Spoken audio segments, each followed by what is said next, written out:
West Asia ఎడారుల్లో రాత్రుళ్ళు ఎప్పుడూ భయంకరంగానే ఉంటాయి. అక్కడ గాలి కూడా రహస్యాలనే మోస్తూ తిరుగుతుంది. ఇసుక రేణువుల కింద ఎన్నో యుద్ధాల ముద్రలు దాగి ఉంటాయి. ఒక దేశం మరో దేశాన్ని నమ్మని నేల అది.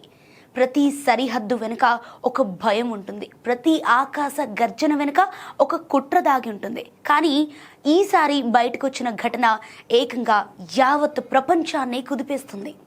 ఇరాక్ ఎడారి గుండెల్లో ఎవరికీ తెలియకుండా నిర్మించబడిన ఒక రహస్య స్థావరం ఉంది. అది ఇజ్రాయెల్ నిర్మించిన గోప్యమైన యుద్ధ కేంద్రమని అమెరికా మీడియా కథనాలు చెబుతున్నాయి. ఇరాన్పై దాడులకు ముందు నుంచి ఈ స్థావరం సిద్ధమైందని వస్తున్న సమాచారం ఇప్పుడు వెస్ట్ ఏషియా రాజకీయాలను అగ్నిగుండంలో మార్చేసింది.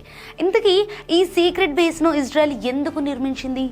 ఈ బేస్ కారణంగానే యుద్ధంలో ఇరాన్ చావు దెబ్బతిందా?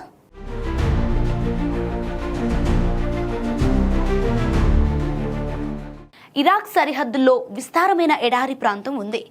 మనిషి కంటికి కనిపించని అంత దూరంలో అక్కడెక్కడో గుట్టు చప్పుడు కాకుండా ఇజ్రాయెల్ ప్రత్యేక దళాలు పనిచేశాయని సమాచారం వెలుగులోకి వచ్చింది.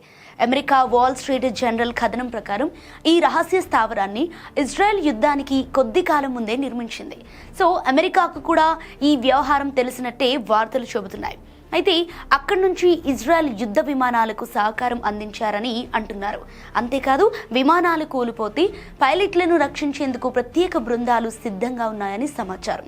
కానీ ఈ రహస్యం ఎప్పటిలాగే చీకట్లోనే మిగిలిపోలేదు. ఒక చిన్న అనుమానం మొత్తం వ్యవహారాన్ని ప్రపంచం ముందుకు తెచ్చింది. నజాఫ్ ఎడారి ప్రాంతంలో అనుమానాస్పద కదలికలు కనిపించాయని ఇరాక్ సైన్యానికి సమాచారం వచ్చింది. వెంటనే దర్యాప్తుకు వెళ్లిన దళాలపై ఒక్కసారిగా ఆకాశం నుంచి కాల్పులు ప్రారంభమయ్యాయి. అంతే, ఏం జరుగుతుందో అర్థం కాకముందే ఒక సైనికుడు అక్కడే ప్రాణాలు కోల్పోయాడు.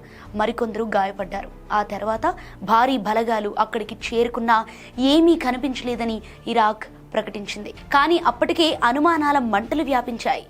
ఆ ఎడారిలో గొర్రెలు మేపుకునే ఒక కాపరి కొన్ని హెలికాప్టర్లు చూసి సమాచారం ఇచ్చాడట.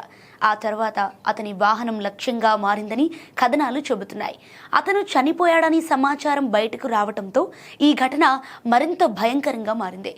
అయితే ఇరాక్ ప్రభుత్వం మాత్రం మొదటి నుంచి ఈ వార్తలను ఖండిస్తోంది. తమ భూభాగంలో ఎలాంటి విదేశీ స్థావరాలు లేవని చెబుతోంది. కానీ కొందరు ఇరాకీ అధికారులు మాత్రం అమెరికా సహకారంతో రహస్య ఆపరేషన్ జరిగిందని ఆరోపిస్తున్నారు. అదే ఇప్పుడు పరిస్థితిని మరింత క్లిష్టంగా మార్చింది. ఒకవైపు అమెరికా, మరోవైపు ఇరాన్, ఇంకోవైపు ఇజ్రాయెల్. ఈ మూడు శక్తుల మధ్య ఇరాక్ నలిగిపోతున్న దేశంలా కనిపిస్తోంది. ఇప్పటికే ఇరాక్ భూభాగంలో ఇరాన్ అనుకూల మిలిషియా బలగాలు ఉన్నాయి. అమెరికా దళాలు ఉన్నాయి. అప్పుడప్పుడు డ్రోన్ దాడులు జరుగుతూనే ఉంటాయి.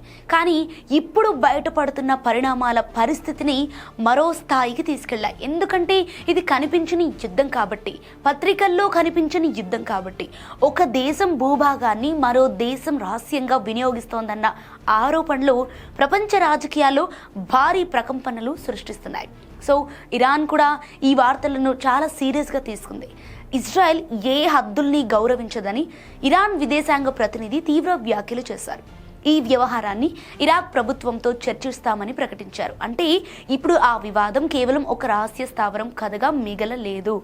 అది వెస్ట్ ఏషియా భవిష్యత్తును ప్రభావితం చేసి ప్రమాదకర మలుపుగా మారుతోంది. ఇక ఇజ్రాయెల్ మాత్రం ఇప్పటి వరకు అధికారికంగా ఎలాంటి స్పందన అయితే ఇవ్వలేదు. అదే ఇప్పుడు మరిన్ని అనుమానాలకు తారితీస్తోంది. ఎందుకంటే ప్రపంచ రాజకీయాల్లో మౌనం కూడా కొన్నిసార్లు సమాధానమే అవుతుంది. సో ముఖ్యంగా యుద్ధాల సమయంలో మౌనమే అంగీకారం అవుతుంది. అందుకే ఇప్పుడు అందరి చూపు ఇజ్రాయెల్ వైపే పడింది. మరి ఇజ్రాయెల్ చేసిన ఈ పని ఇరాక్ను ఎంత నాశనం చేస్తుందో కొన్నాళ్లు గడిస్తే కానీ చెప్పలేం.